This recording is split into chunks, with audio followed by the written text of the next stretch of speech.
Christian Barczi, thank you for taking the time. I think there's a lot of layers to you than meets the eye, and I think I'm learning that as I get to know you more. So I'm excited to dive into some of those layers. And we met when you interned for Prep Baseball Report, Yeah. a few years ago, Yep. and gotten to learn more about you and run into you now that we live pretty close to each other. Just ran into you at the lake the other day, so that was We love our lake walks. We do. yeah, absolutely. I want to start with again, a lot of layers, anything from baseball to family to things you're working on now, things you're doing, which I really want to get into because I'm interested. But I want to start with baseball because I think with your father having played at Northwestern Division I baseball, being drafted in the 10th round, it seems like there was a lot of emphasis on baseball.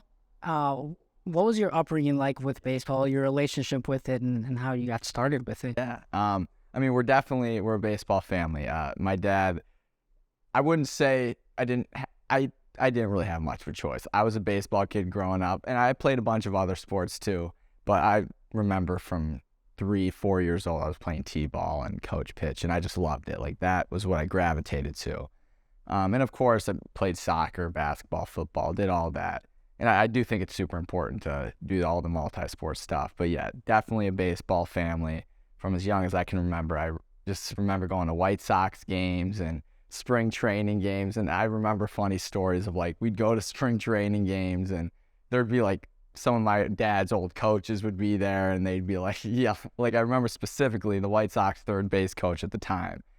His name was Jeff Cox, and we were sitting, we came down, we were sitting by the dugout for one of the games, and he's running down to third to coach third, and he sees my dad, and he's screaming, "Scott Barczi, the fastest catcher I've ever coached in my life." And like, I think it's the coolest thing because I'm like 6-7 years old.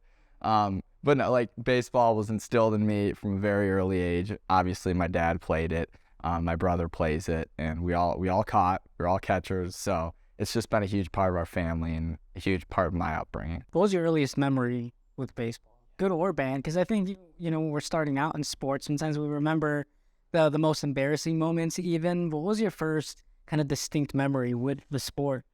It's funny you said. So the first thing that just popped in my head, thinking that it had to have been, I was probably 8 years old.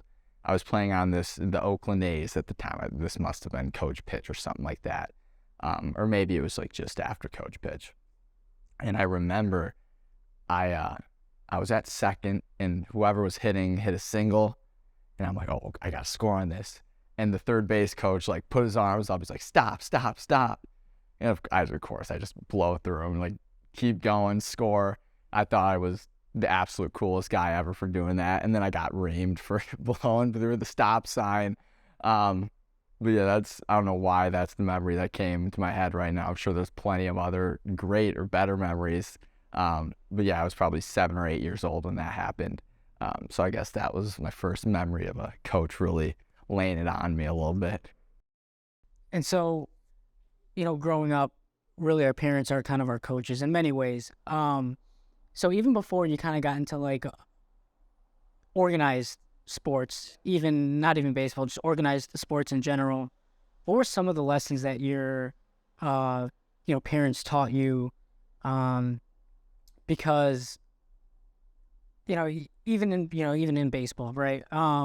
Because your dad was so entrenched, immersed in baseball, playing AA, stuff like that. So what were some of the early lessons before you kind of got into organized ball from your parents that stood out? Yeah, so there's a couple that stick out off the top of my head. The first one would just be I feel like a lot of parents will instill this into their children, but just work hard. Whatever it is you want to do in life, you may not necessarily completely achieve it, or you may not do this or that, but if you work hard and you give your all into it, you're going to put yourself in a good position to succeed.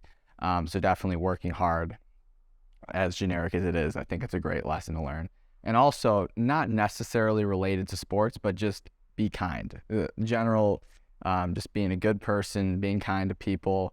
I think that was really important to me. And honestly, I think that really helped me and set the stage early on for just kind of trying to keep a humble attitude towards things, because it's easy to to get cocky when playing sports, and not that that's a bad thing. I think that's kind of important at certain points. But it's easy to think you're better than the team or better than this or that. But I think it's always important to keep a level head in certain things. And so I'd say that kind of goes hand in hand, just being kind, being humble. And then you move into Naperville North High School, play baseball at Valparaiso University.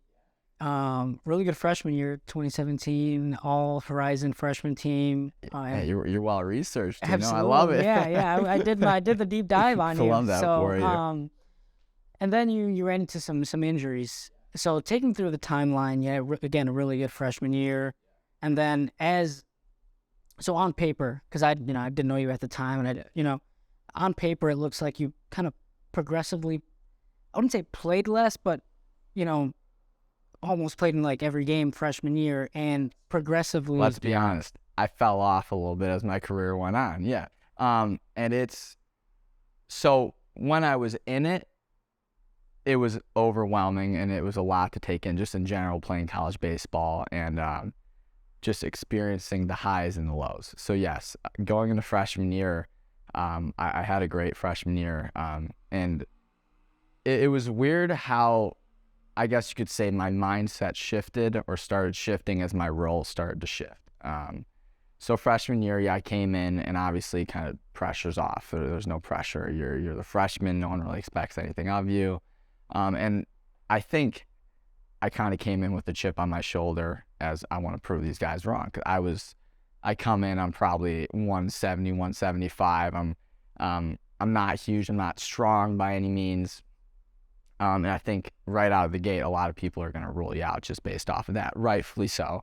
So I came in freshman year with a chip on my shoulder, and just kind of that, it was all a new experience, everything, going to college, playing Division I ball, and getting to take everything in for the first time, meeting all these great guys, my teammates, the coaching staff, all of it, traveling, all of this. It's all new, and it brings a smile. Like I love thinking back to some of these memories and stuff.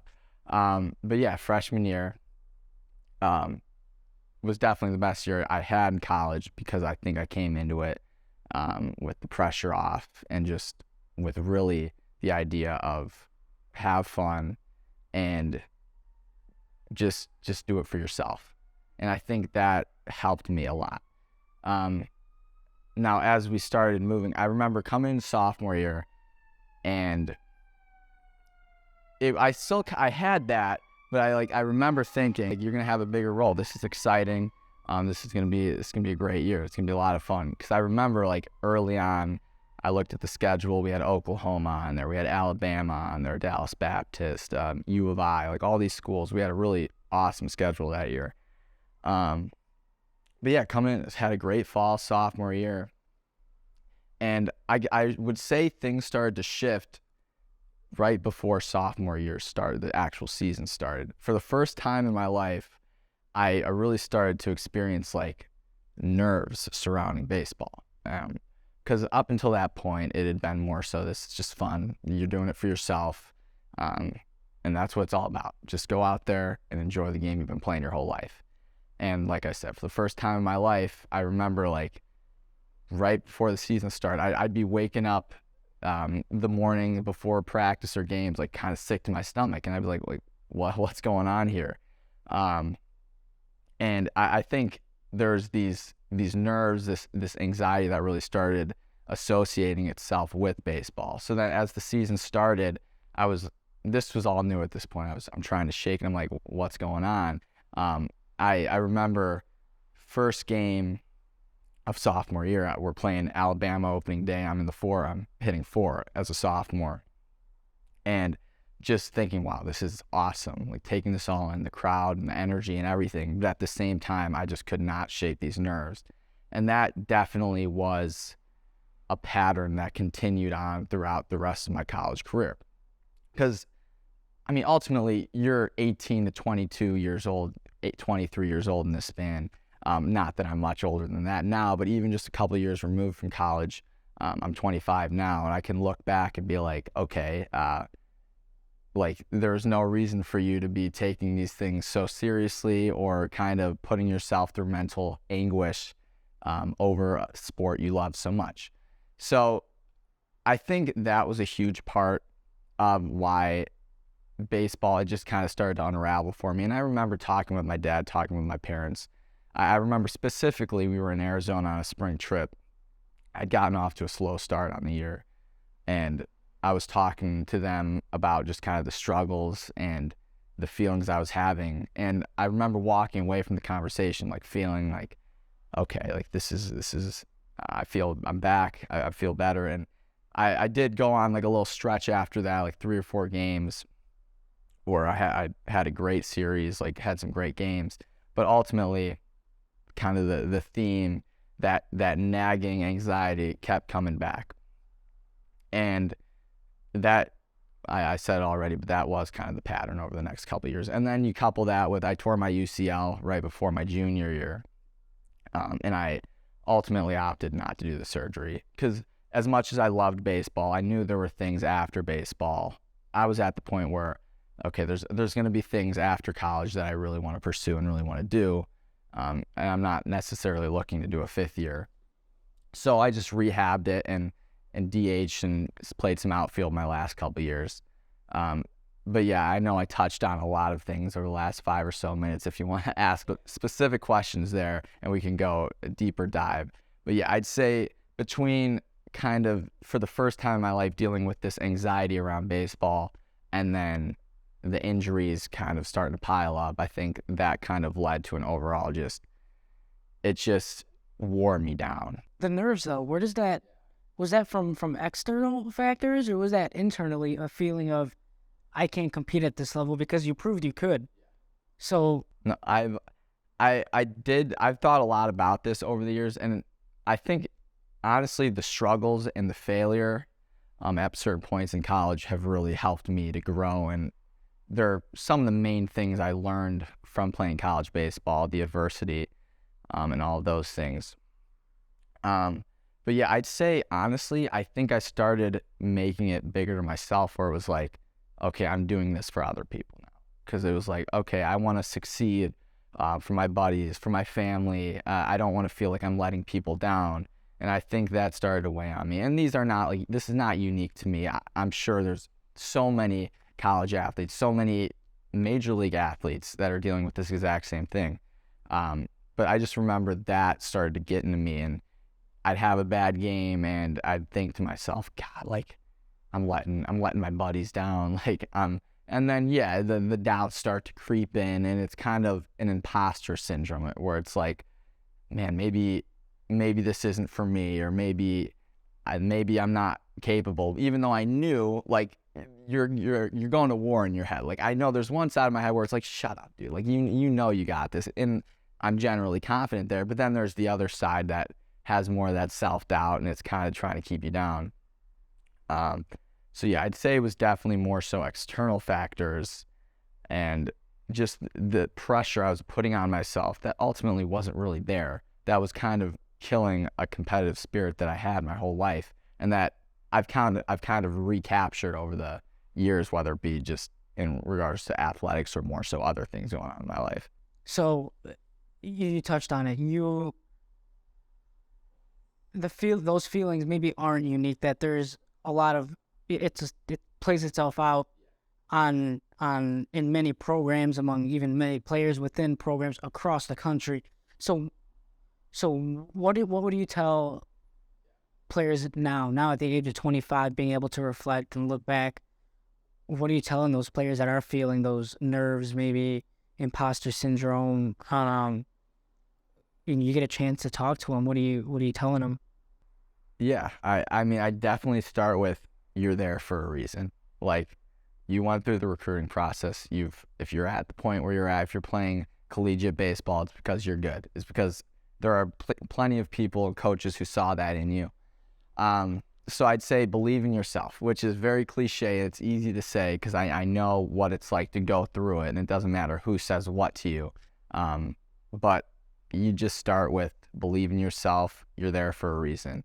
And then going off of that, I think the biggest thing I learned from playing college baseball, and it's something you learn from playing any college sport or any, really, you could learn this from a lot of things, and it's just to embrace the failure in life, or to kind of get over that fear of failure. Because I think the fear of failure really played into what held me back mentally during those years.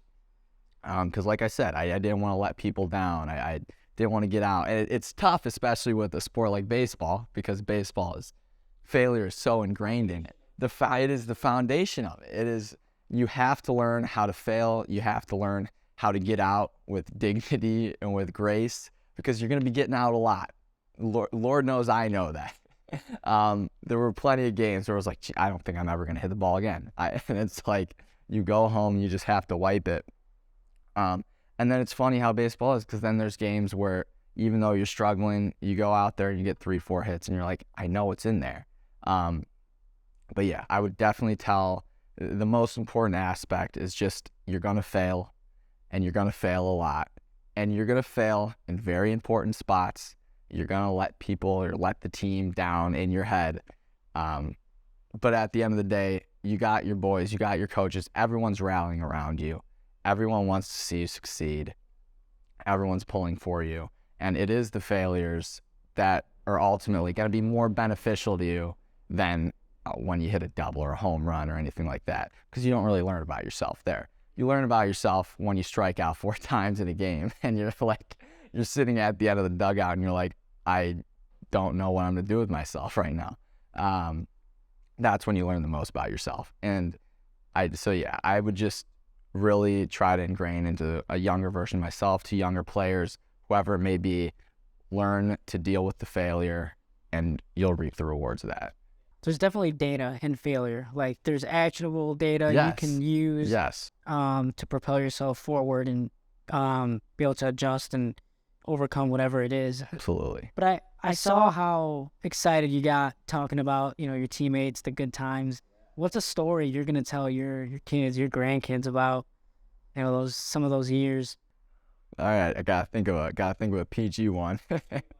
But honestly, okay, this is a great example of like team camaraderie. It would have been my sophomore year. We had just played a series at Grand Canyon, which is right outside of Scottsdale, and we were headed to play Loyola Marymount, right outside LA, or basically in LA.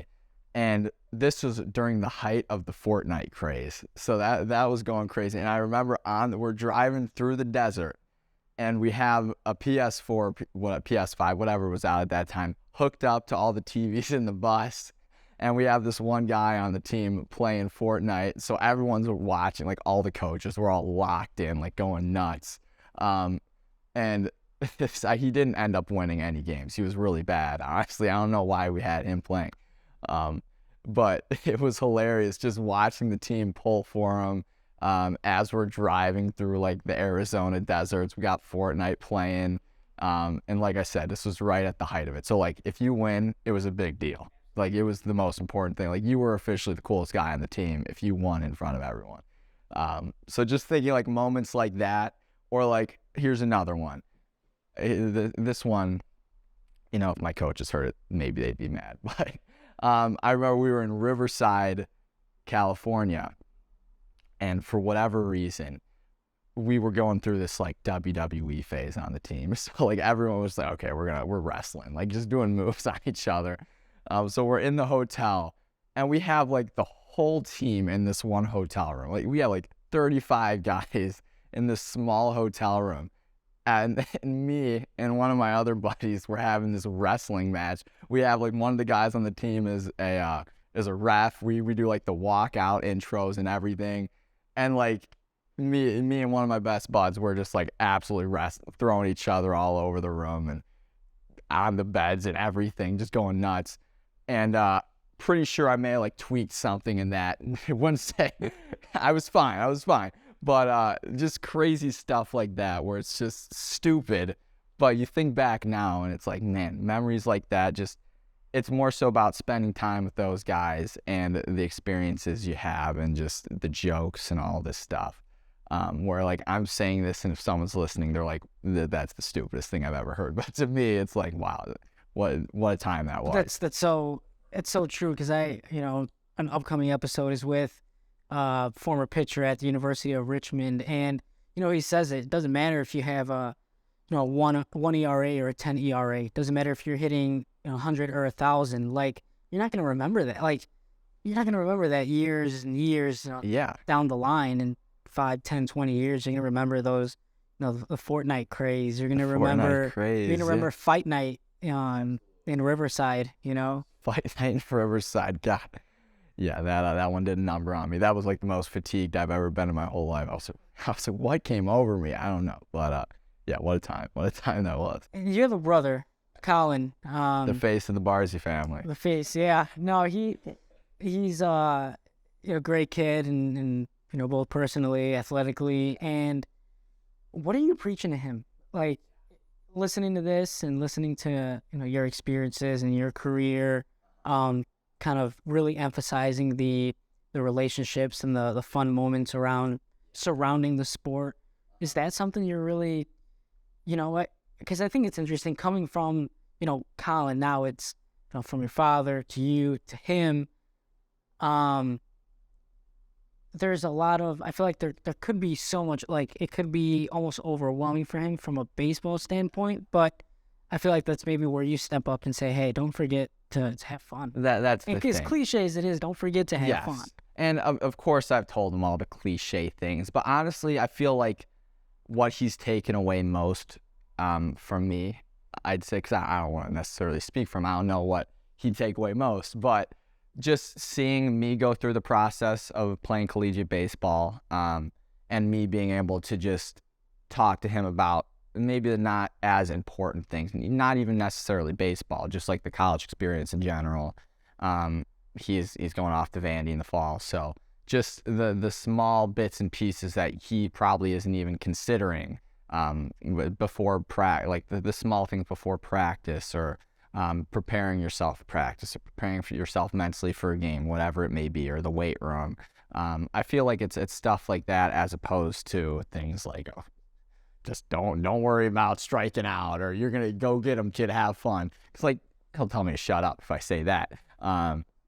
But yeah, I think it's just more so what he would take away from me is just the fact that he's seen me go through the process. He's seen me succeed. He's seen me at my lowest points in baseball. And I'm still here. So like, it's just to keep a level head and enjoy the ride more so than anything else. Because like I've said, like, baseball is one of these sports, as life is. So just try to kind of keep that level playing field with it. He might hate this, but we might get a little cheesy here. Like, when did you? Because you knew, I think, from an early age that he was going to be legit. Like, he was going to be good. And, you tell people, and I'm sure you're super proud of him. So when did you realize, like, he's going to be, maybe you didn't even know necessarily to the extent of it, like the end of it, but when did you know, like, he was going to be all right? He's going to be all right. Yeah. Like, I've got a smile. Like, you were saying it. You could see I had a smile on my face talking about the college stuff. I'm my brother's biggest fan. Like, I love watching this dude play. He fires me up whenever I get to see. Like, I love watching him play. I knew he was gonna be this from 3 years old. We had a field right across from where we lived growing up, and we'd go out there. We'd play wiffle ball every day. And it's funny. Me and my mom were talking about this the other day. We'd play wiffle ball, and the mailman would come by, like, because it would be after school. I'm a couple years older than him, so he'd probably be like, yeah, he was probably 4 years old. I'm 10, and he'd just be hitting nukes. Like, this bat is bigger than he is, and he's just this little 4-year-old, perfect swing, just really getting into it and just crushing the ball. And this field was like perfectly shaped, like a diamond. So we had this home run kind of fence set up, and he'd be hitting home runs. And I remember the mailman would come by, and he'd tell my mom, and he'd say, one day I'm going to be watching you on TV. And probably 4 years old at this point. And we have videos of him from like coach pitch, like when he's just absolutely, he has the same swing he does today. He's just crushing the ball. So yeah, I am the biggest advocate of hard work, and I think you can truly achieve anything with really, sticking your head down and just working your butt off for something. But for some guys, you can just see they're born with something different. They're born at a different gear. And not to take anything away from Colin, because he has worked his absolute butt off to get to where he's at. But he's got tools and he's got abilities that you just can't teach. And I love watching him play, and I love being there to support him. And it's seeing the growth through the years, and seeing the road it's taken to get to the point he's at. It's awesome. Yeah. Hard work. Hard work. Where's hard work come into play for you? How have you seen that manifest? Sounds like it runs in the family, so I don't think this skipped a generation. So, that skill didn't skip a generation, but how's it played out for you? I mean, I truly believe that, as I was just saying, like, if you have something you want to achieve in your life, whether it be athletically, whether it be whatever else it may be, I think you can achieve it to some extent just through hard work. And obviously there may be luck involved, certain factors. But if you really want something, I truly do believe that you can get there. And with me, I remember that really kicked in maybe by the time I was freshman, sophomore in high school. I knew I wanted to play college baseball. And I remember in those years, it would be get out of school, and me and one of my buddies, we'd go hit at our travel ball facility every day, play catch, all this stuff. And yeah, we didn't really know what we were doing. We would just go there, hit off the tee, like flip to each other, throw BP, and like we're both the worst batting practice throwers of all time. So 8 out of 10 would just be spiked into the dirt when we're throwing to each other. But I don't know, maybe that helped us develop a good eye or something like that. But yeah, the number one thing, if you want to do something, you just got to start. You just got to start working. And because I do feel the beginning, the very first step, that first leap, that's the hardest part. Once you take that leap, it's full speed ahead from there. So yeah, with Colin, in regards to Colin, I think I'd say I'd probably helped him in that. Like I was saying, he saw me go through the process, and obviously having me and my dad there to kind of talk with him about all those things, and just really drill in that idea of, if you want something, you got to work for it. And that has kind of been something that's been preached in my family, whether it be baseball or whether it be whatever else it may be. In terms of the many layers to you, I know you were acting, maybe still are. Talk a little bit about that, because I think that I guess when I think of acting, when other people may think of it, it's putting yourself out there in a way that a lot of people are not comfortable doing, and that I think that speaks volumes to someone who is doing it.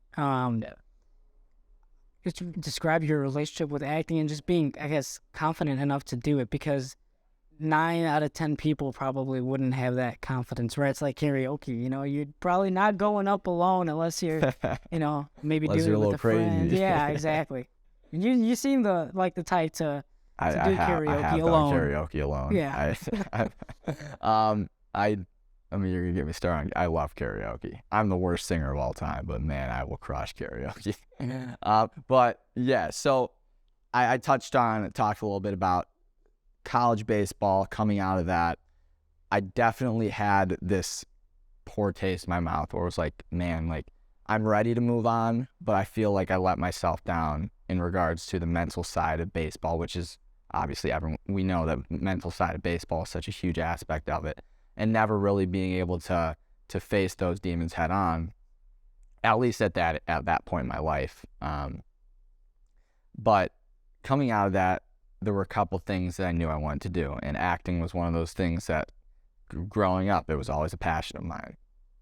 So I figured, at the start of COVID, there wasn't much going on.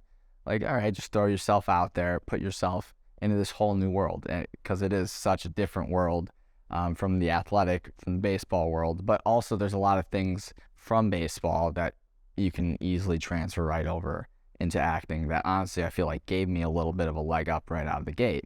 And the fear of failure, which is something I've kind of preached and talked about a lot today. Yeah, that because acting is the same way as baseball. You're going to go out for a million auditions and you may get a handful of them. Most of the time, you're not even going to hear anything back because that's just how there's so many. And every criteria for a role or whatever it is so specific. There's a million different reasons why you may not get it. So yes, I started taking classes and started trying to find an agency to work with and a management, all these different things. And I'm speaking like I'm freaking Leonardo DiCaprio right now. I'm not. I've done some commercials. I've auditioned a bunch for things. I haven't had like any huge speaking roles or anything like that. But it has been a very fun journey, just kind of being able to immerse myself in a completely different world from the athletics world and being able to meet so many new people, people who I probably would have never met through playing baseball.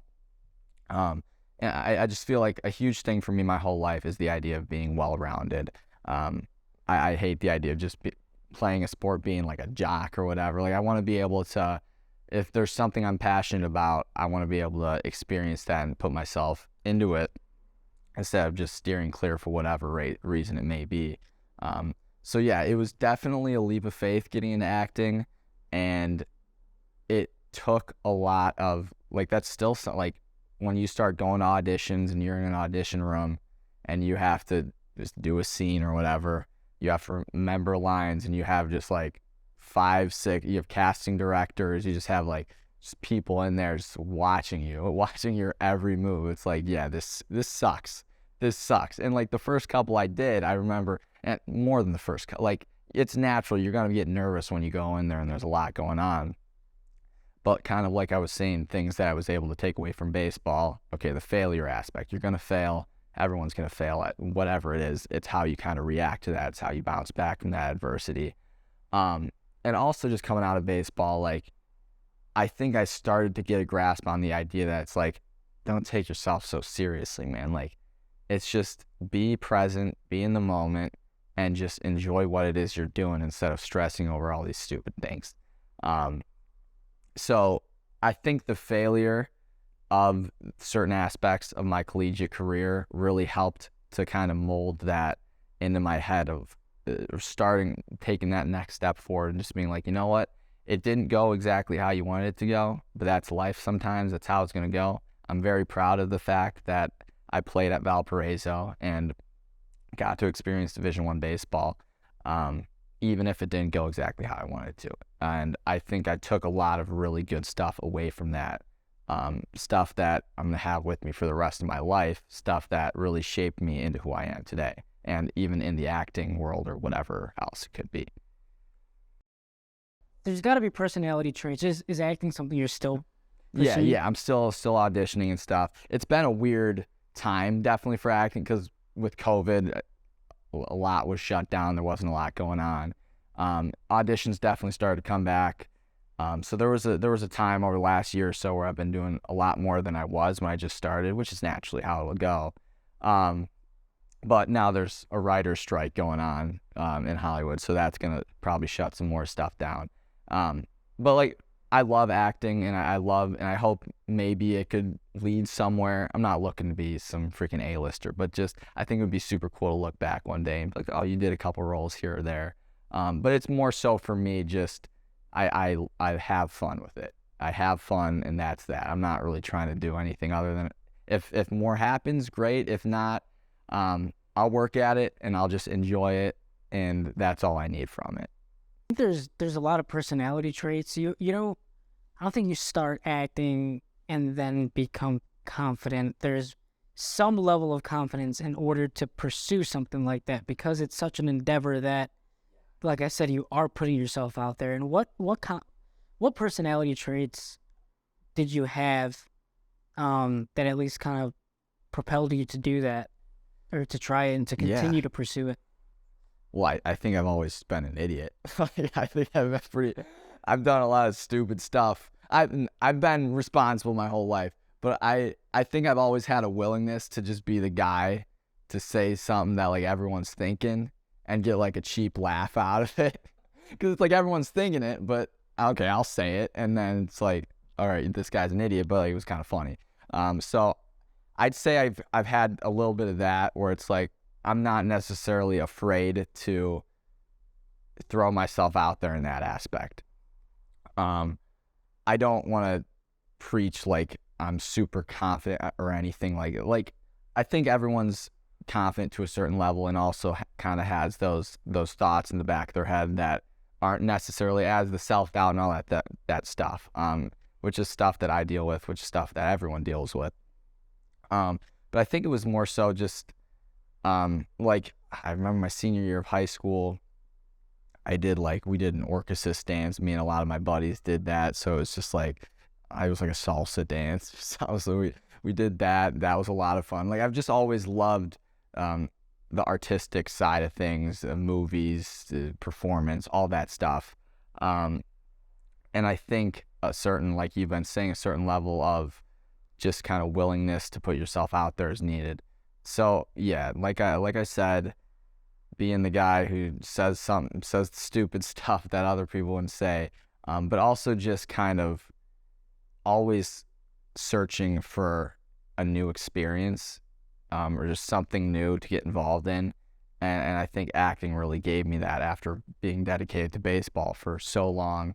Because I did like school plays in like 5th, 6th grade, and that was kind of the brunt of it. But I just remember when I was super young, like I would just like write random books or prance around my house in like costumes and stuff, pretending like I was in a movie.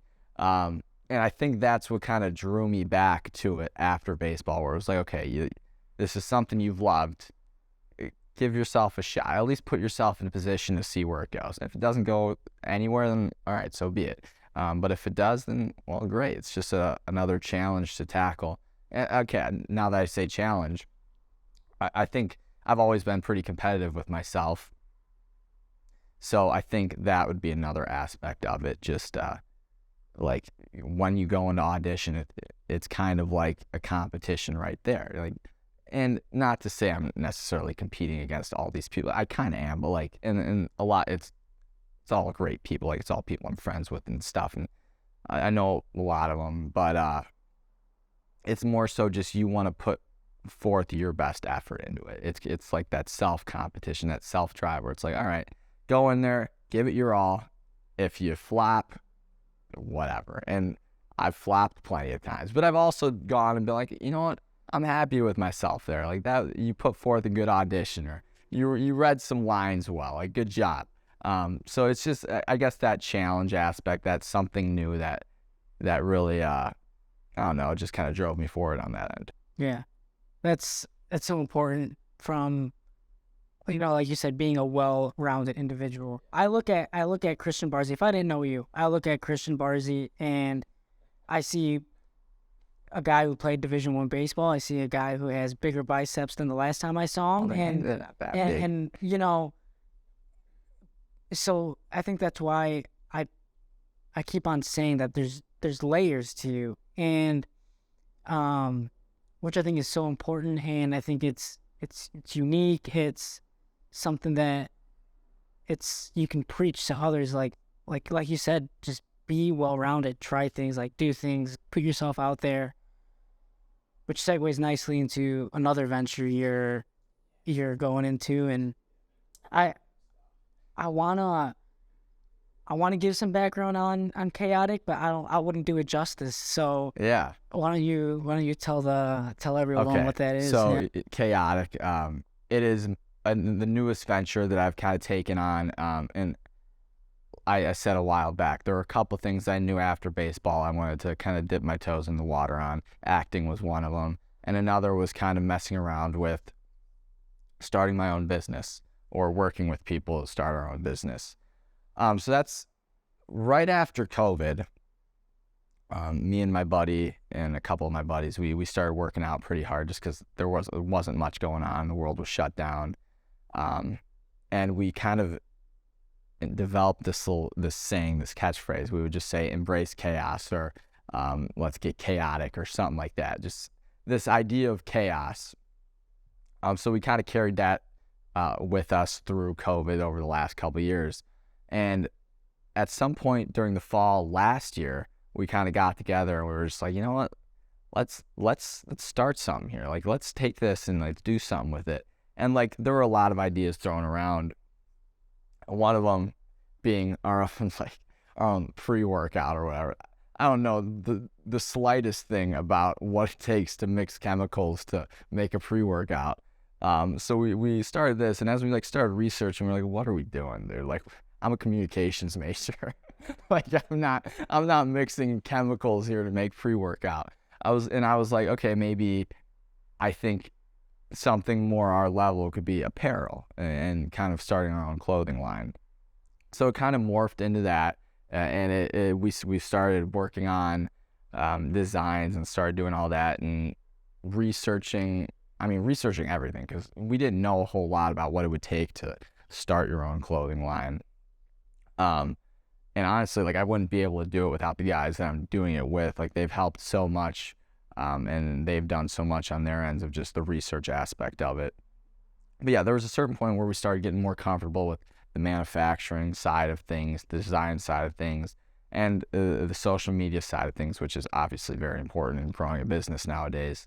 So yeah, we worked at it. We got some base designs out, and we kind of started everything up by like mid to end of February, and just behind the idea that a lot of the things I've talked about today, honestly, just overcoming that fear of failure, taking risks in life, taking chances, and just discovering the absolute best version of yourself. And I think that's super important. And I've said a lot of these things today because they're things I truly believe, because they're things in the past that I've struggled with, but I feel like I've been a lot better with in recent years. And a lot of this has come from baseball, from the baseball experience, from the baseball failures.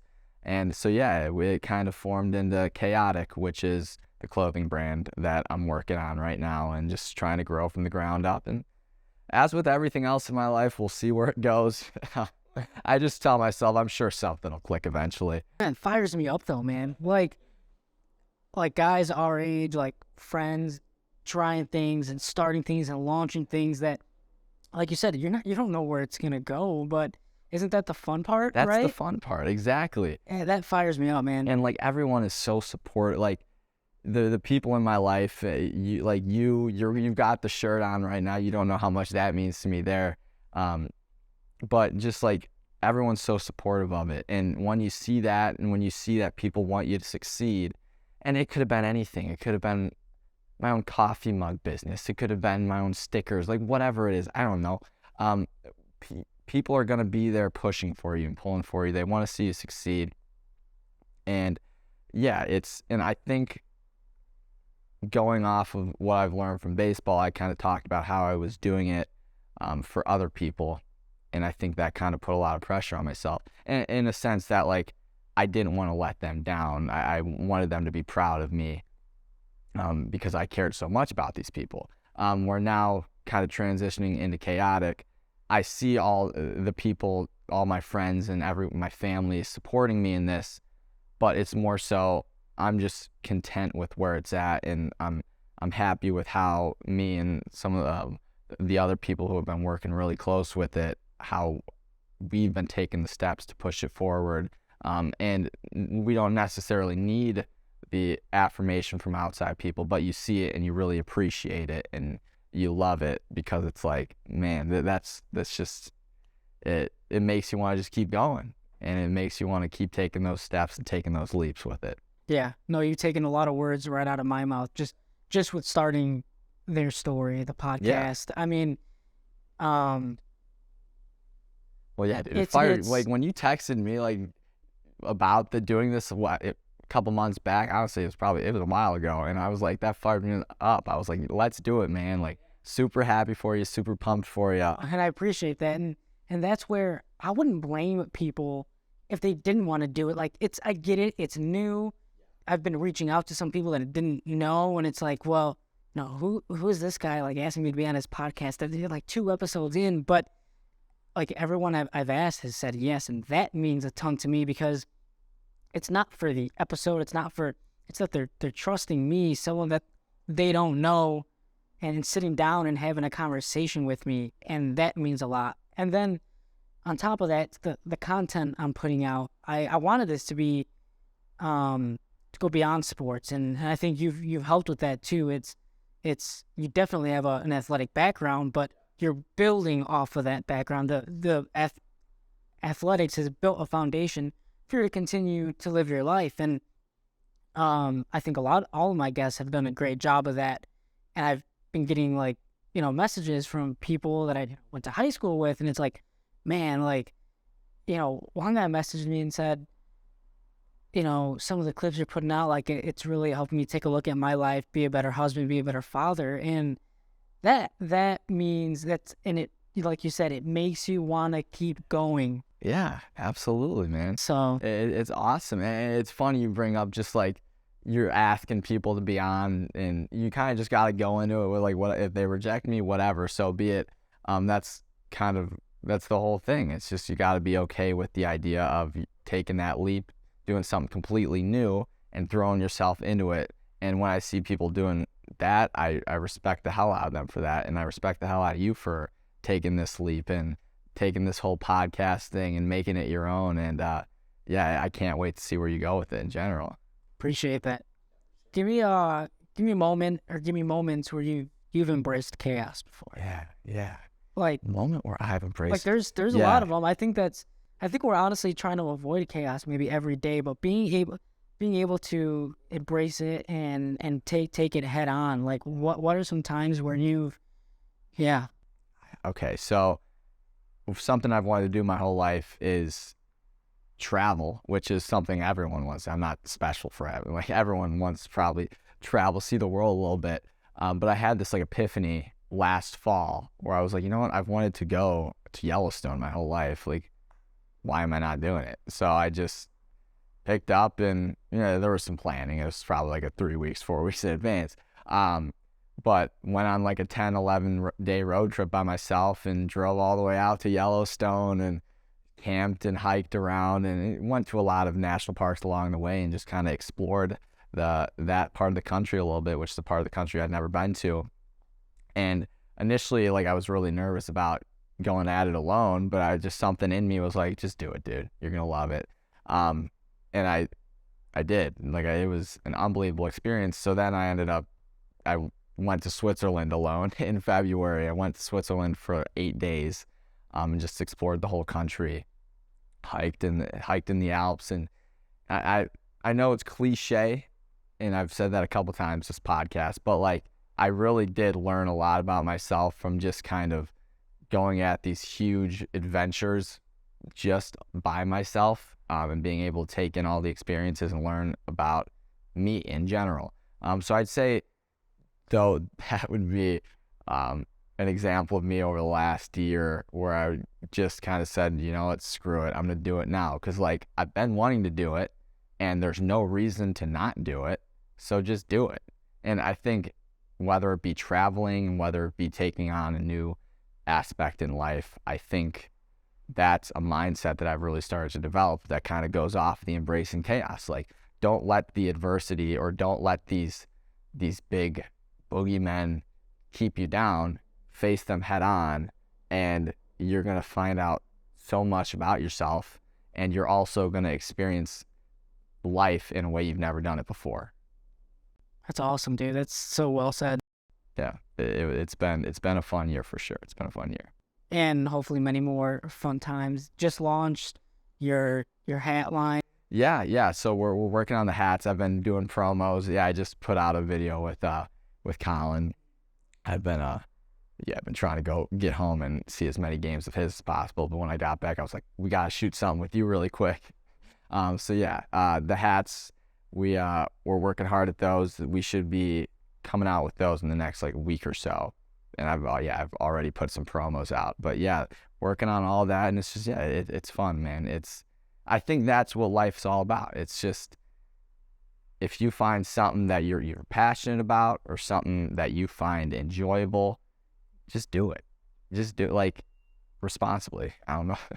As long as it's safe. I'm not recommending anything horrible here. But if you're passionate about something, if you have drive to do something, if there's something you enjoy and other people don't let that hold you back from doing it, because we're only here for a finite amount of time, and you don't want to look back in however many years and think, God, I wish I did that, or I wish whatever it is.